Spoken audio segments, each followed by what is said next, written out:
Good morning বন্ধুরা, সবাইকে welcome জানাচ্ছি সবিতাস ব্লগ চ্যানেলে। দেখছেন যে আমি আজকে বিপদনাশিনী পুজো করছি।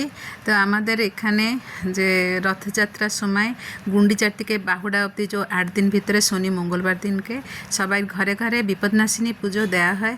তো ওই জন্যে আমি শনিবার তো দিতে পারিনি, ওই জন্য আমি মঙ্গলবার দিনকে দিয়েছিলাম।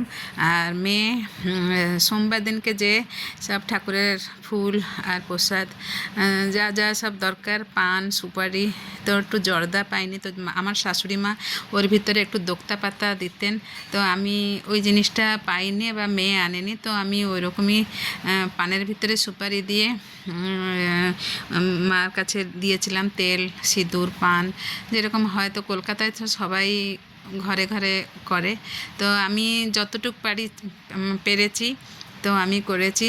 দেখুন, আমি ভাবলাম যে আমি আপনাদেরকে একটু দেখাই। তো আমি বাংলা পড়াশোনা তো সব উড়িয়াতে করেছি, ওই জন্যে বাংলা ভালো করে পড়তে পারি না। তো ওই জন্যে আমি কি করলাম না, মোবাইলে মা বিপদনাশিনীর কথা শুনে নিয়েছিলাম হাতে দুব্বা আর ফুল ধরে। আর ওই জন্যে আমি আপনাদেরকে, নালে আমি ঠাকুরের বই যদি পড়তাম আমি আপনাদেরকে শোনাতাম, কিন্তু ওইগুলো আমি দেখাতে পারিনি। দেখুন, আমি এইভাবে মায়ের পুজোটা দিয়েছিলাম। তারপরে পুকুরের কাছে আমার শাশুড়ি মা তেল পান ভোগ পান সুপারি দিয়ে আসতেন।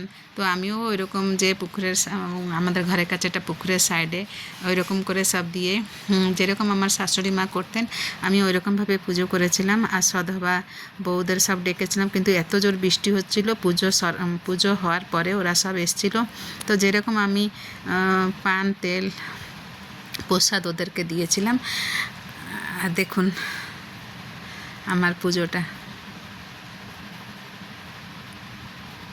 আপনাদেরকে যদি ভালো লাগে আপনারা একটু লাইক কমেন্ট করে দেবেন।